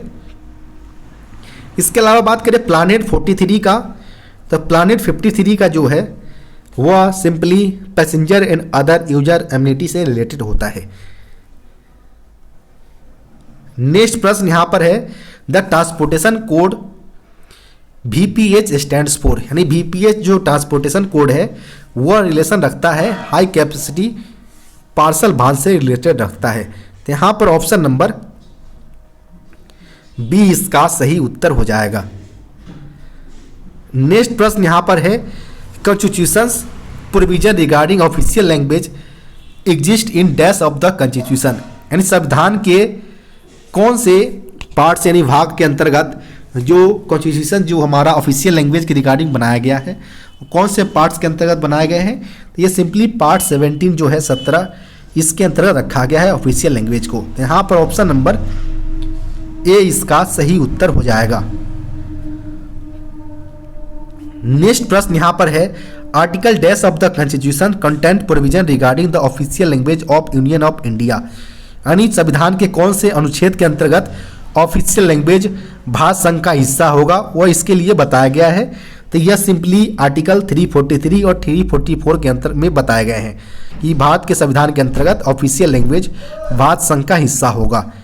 यहाँ पर ऑप्शन नंबर बी यहाँ पर सही उत्तर होंगे। नेक्स्ट प्रश्न यहाँ पर है, at present how many languages are enlisted in the 8th schedule of the constitution, यानी वर्तमान में जो ऑफिशियल लैंग्वेज की जो नंबर्स जो इनलिस्टेड किया गया है संविधान के अंतर्गत वो कितने संख्या में है। तो वर्तमान में इसकी संख्या जो है वो 22 की संख्या में है, जो कि कहीं भी ऑप्शन में नहीं दिया गया है। तो यहाँ पर सारे ऑप्शन गलत हो जाएगा। नेक्स्ट प्रश्न यहाँ पर है, as per the constitution when should Hindi have the become the official language of union of India, यानी भारत संघ का हिस्सा कब बना था official language as per constitution भारत के संविधान के अनुसार। तो यह बना था 14 सितंबर 1949 को बना था, जो कि कहीं भी ऑप्शन में मेंशन नहीं किया गया है। तो यहाँ पर सारे ऑप्शन गलत हो जाएगा, क्योंकि 14 सितंबर 1949 को ही भारतीय संविधान के द्वारा ऑफिशियल लैंग्वेज को as a union of India के तौर पर कंसीडर किया गया था। नेक्स्ट प्रश्न यहाँ पर है, to which state of India are the official language use of official purpose of the union rule 1976 not applicable, यानी यहाँ पर बोला गया है कि जो ऑफिशियल पर्पस के यूज के लिए कौन से राज्य में ऑफिशियल लैंग्वेज रूल्स जो है 1976 वो अप्लीकेबल नहीं है। तो वह केवल और केवल तमिलनाडु जो स्टेट्स है वहाँ पर ऑफिशियल लैंग्वेज रूल्स 1976 लागू नहीं होता है। यहाँ पर ऑप्शन नंबर बी सही उत्तर होगा। नेक्स्ट प्रश्न यहाँ पर है, when the Hindi day is celebrated every year, यानी कब हिंदी डेट को प्रत्येक वर्ष सेलिब्रेट किया जाता है, तो यह 14 सितंबर को मनाया जाता है प्रत्येक वर्ष हिंदी दिवस के तौर पर। यहाँ पर ऑप्शन नंबर ए इसका सही उत्तर हो जाएगा। नेक्स्ट प्रश्न यहाँ पर है region B comprise dash dash and the dash, यानी यहाँ पर बोला है कि जो रीजन बी है वह बनता है किसके फॉर्मेशन के साथ। तो यहाँ पर सिंपली ये बात करें अगर गुजरात, महाराष्ट्र और Punjab and union territory of India के माध्यम से वह बनता है, कंप्राइज होता है रीजन बी। तो रीजन बी में हम बात करें अगर तो गुजरात, महाराष्ट्र, पंजाब हमारा स्टेट के तौर पर होते हैं और यूनियन टेरेटरी के तौर पर चंडीगढ़ को रीजन बी के अंतर्गत रखा गया है। तो यहाँ पर ऑप्शन नंबर जो होगा वो ऑप्शन नंबर बी इसका सही उत्तर हो जाएगा। नेक्स्ट प्रश्न यहाँ पर है what is the order of language used in the name और नोटिस बोर्ड। नेम और नोटिस बोर्ड में जो ऑर्डर होता है ऑफिस लैंग्वेज के यूज करने का, वह सबसे पहले हम रीजनल लैंग्वेज का यूज में करते हैं, यानी क्षेत्रीय लैंग्वेज भाषा का, फिर उसके बाद हिंदी और लास्ट में हम इंग्लिश फॉर्म का यूज में लेते हैं। यह एक सीक्वेंस होता है जब भी हम कोई नेम और नोटिस बोर्ड को लैंग्वेज के तौर पर, ऑर्डर के तौर पर हम उसमें क्लासीफाई करते हैं। तो यहाँ पर ऑप्शन नंबर ए इसका सही उत्तर हो जाएगा।